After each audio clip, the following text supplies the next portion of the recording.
Horror कहानियां थी। भेड़िया इंसान। विनोद एक पढ़ा लिखा नौजवान था, लेकिन बेरोजगारी की मार से परेशान था। काफी मशक्कत करने के बाद भी उसे कहीं नौकरी नहीं मिली, जिस वजह से वो प्रतीक नाम की एक अमीर लड़की को उसके घर पर ट्यूशन पढ़ाना शुरू कर देता है। एक दिन, सर, आज मेरा जन्मदिन है और मैंने आज शाम हमारे फार्म हाउस पर एक बहुत बढ़िया पार्टी रखी है। सर, आप प्लीज आइएगा। मैं आपको अपने फार्म हाउस की लोकेशन सेंड कर देता हूँ, ठीक है? किसी पार्टी में गए विनोद को अरसा बीत चुका था, इसलिए वो भी पार्टी के नाम से खुश हो जाता है। फिर ठीक 2 बजे ट्यूशन खत्म कर विनोद अपने घर की ओर चला जाता है। आज बड़े दिनों के बाद बहुत बढ़िया और स्वादिष्ट खाना खाने को मिलेगा। घर जाने के बाद विनोद अपने घर के कामों में व्यस्त हो जाता है।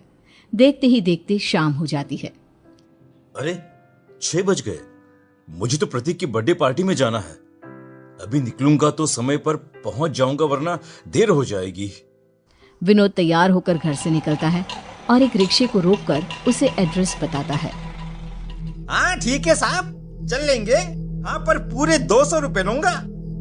अरे बाप रे, 200 रुपए? अरे ये तो बहुत ज्यादा है। मैं तुम्हें सिर्फ 50 दे सकता हूँ। मजाक कर रहे हो क्या साहब? अरे इतनी दूर जाना है और सिर्फ 50 रुपए? चलिए ठीक है, 100 दे देना बस। विनोद चारों तरफ नजर घुमाकर देखता है। उसे दूर दूर तक कोई दूसरा रिक्शा दिखाई नहीं देता। अगर ये रिक्शा छूट गई तो क्या पता जल्दी कोई रिक्शा मिलेगी या नहीं। एक काम करता हूँ, इसी में चला जाता हूँ। विनोद रिक्शा में बैठ जाता है। ठंडी का मौसम था। जल्दबाजी में विनोद अपना जैकेट लाना भूल गया था। वो अपने हाथों को सिकुड़ कर बैठा था। तभी रिक्शा वाला एक बड़े से पेड़ के पास आकर रुक जाता है। अरे क्या हुआ? तुमने अचानक रिक्शा क्यों रोक दी? अरे साहब, मैं इससे आगे नहीं जाऊंगा। क्यों? क्या हुआ? तुमने तो कहा था तुम मुझे मेरे बताए हुए पते पर पहुंचा दोगे। अब क्या परेशानी हो गई? अब वो साहब, लोगों का कहना है कि सामने वाले जंगल में कुछ बुरी शक्तियां रहती हैं और वहां इंसानों को अपना शिकार बनाती है। 2 महीने पहले इसी पेड़ पर एक जवान लड़की की लाश लटकी हुई मिली थी। उसके शरीर के कई हिस्से गायब थे। मेरी तो ये सोचकर ही रूह कांप जाती है। और अब तो अंधेरा भी होने वाला है। मुझे माफ कर दीजिए साहब, मैं इससे आगे नहीं जा सकता। अरे भाई, ये तुम कैसी बातें कर रहे हो? तुम बीच सड़क पर मुझे छोड़कर चले जाओगे तो फिर मैं भला आगे कैसे जाऊंगा?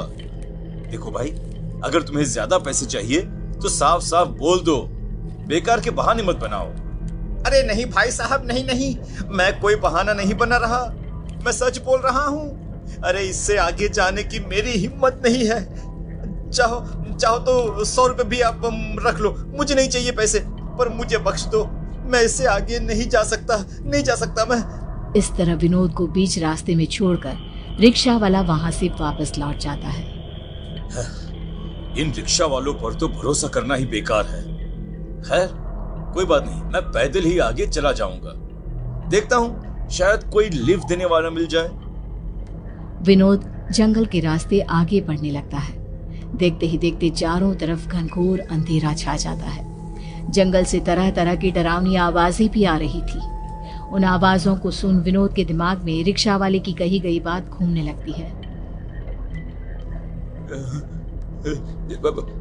यहाँ पर तो चारों तरफ भयानक आवाज सुनाई दे रही है। कहीं उस रिक्शा वाले की बात सच तो नहीं? कमबख्त, यहाँ रास्ते में कोई दिखाई भी तो नहीं दे रहा जिससे मैं लिफ्ट लेकर आगे जा सकूं। इस तरह अपने आप से बात करता हुआ विनोद तेजी से अपने कदम बढ़ाने लगता है, लेकिन तभी अचानक उसका पैर एक बड़े पत्थर से टकरा जाता है, जिससे विनोद अपना संतुलन खोकर बगल में मौजूद ढलान की ओर जा गिरता है। वो झाड़ियों में लुढ़कता हुआ एक कटीले पेड़ के पास जा पहुंचता है। विनोद अपने आप को किसी तरह संभालते हुए उठ खड़ा होता है, लेकिन तभी उसकी नजर अपने सामने खड़े एक डरावनी भेड़िए पर पड़ती है। उस भेड़िए की सुर्ख डरावनी लाल आंखें देखकर विनोद के हाथ पैर ठंडे पड़ जाते हैं। हे भगवान, ये सब क्या हो रहा है? अब मैं क्या करूं? क्या करूं? भेड़िया धीरे धीरे अपने कदम विनोद की ओर बढ़ाने लगता है। ये देखकर विनोद की सांस अटक जाती है और वो अपनी जान बचाने के लिए तेजी से वहां से भागता है। जिसे भागता देख भेड़िया भी उसका पीछा करने लगता है। थोड़ी देर के बाद भागता हुआ विनोद अचानक एक गड्ढे में जा गिरता है। बचाओ! बचाओ! बचाओ! अब भेड़िया जैसे ही विनोद पर हमला करने के लिए उस पर लपकता है तो विनोद तुरंत बगल में पड़े पत्थर को उठाकर भेड़िए के सर पर मार देता है और भेड़िया वहां से भाग जाता है। खून से लथपथ विनोद किसी तरह चलने की कोशिश करता है, लेकिन थोड़ा आगे चलकर ही बेहोश होकर गिर जाता है। सर, अब कैसा महसूस कर रहे हैं आप? आपकी तबीयत तो ठीक है ना?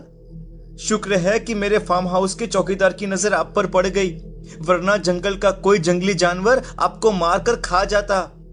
खैर, अब आप आराम कीजिए, मैं चलता हूं सर। इतना कहकर प्रतीक वहां से चला गया। दूसरी तरफ होश में आने के बाद विनोद के मन में अजीब सी बेचैनी होने लगी, पर वो दवाई लेकर सो जाता है। अचानक आधी रात को विनोद को बहुत ज्यादा घबराहट होने लगती है और वो अपने शरीर में कुछ अजीब व गरीब बदलाव महसूस करता है। ये अचानक मुझे इतनी गर्मी क्यों लग रही है? सांस लेने में भी इतनी दिक्कत क्यों हो रही है? नर्स, अरे कोई है क्या? तभी एक नर्स तेजी से भागकर विनोद के पास आती है। क्या हुआ? क्यों शोर मचा रहे हो? देखिए, मुझे बहुत घबराहट महसूस हो रही है। मेरा शरीर देखिए कितना तप रहा है, देखिए।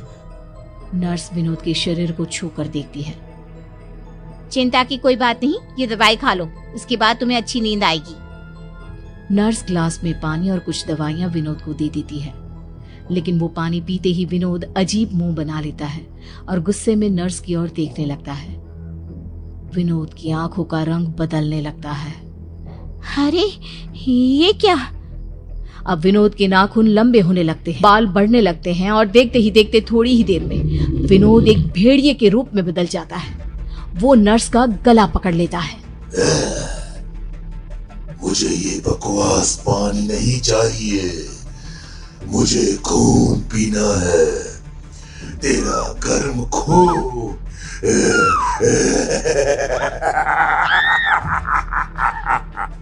बचाओ, कोई बचाओ मुझे! नर्स अपने आप को विनोद से छुड़ाने की बहुत कोशिश करती है, लेकिन विनोद नर्स के गले में अपने नुकीले दांत घुसाकर उसका खून पीना शुरू कर देता है। बचाओ, कोई बचाओ मुझे, कोई मदद करो मेरी! नर्स की चीखें सुनकर अस्पताल के कुछ लोग भागते हुए वहां आते हैं, जिन्हें देख विनोद नर्स को वहीं छोड़ खिड़की का कांच तोड़कर बाहर भाग जाता है। विनोद को एक भेड़िए के रूप में देखकर अस्पताल के सभी लोग हक्के बक्के रह जाते हैं। क्या अभी यहाँ सच में एक इंसानी भेड़िया था? अरे कोई नर्स को उठाओ, अरे इन्हें डॉक्टर के पास ले चलो, फिर कुछ सोचते हैं, चलो जल्दी। दूसरी तरफ भेड़िया बना विनोद अंधेरी रात में शहर की सुनसान सड़कों पर यहाँ वहां भटकने लगता है। काफी देर भटकने के बाद वो एक कचरे के ढेर के पास पहुंचता है, जहां उसे एक बिल्ली दिखाई देती है। वाह, कुछ तो मिला। विनोद लपककर उस बिल्ली को पकड़कर खाने लगता है। बिल्ली को खाने के बाद विनोद उसी कचरे के ढेर के पास लेटकर टकटकी लगाए आसमान की ओर देखने लगता है और वहीं सो जाता है। अरे विनोद साहब, आप यहाँ इस हालत में कचरे के ढेर पर क्या कर रहे हैं? और आपकी ये हालत कैसे हुई? विनोद की नींद खुलती है। वह हैरानी से कैलाश को देखते हुए अपने आसपास नजर दौड़ाने लगता है। चलिए मैं आपको घर छोड़ देता हूँ। उसके बाद कैलाश विनोद को उसके घर ले जाता है। आखिर ये सब विनोद के साथ क्या हो रहा है? जंगल में उसके साथ क्या हुआ था? वो भेड़िया कैसे बन गया? अगर आप ये सब जानने के लिए इस कहानी का अगला भाग देखना चाहते हैं तो हमें कमेंट करके जरूर बताएं।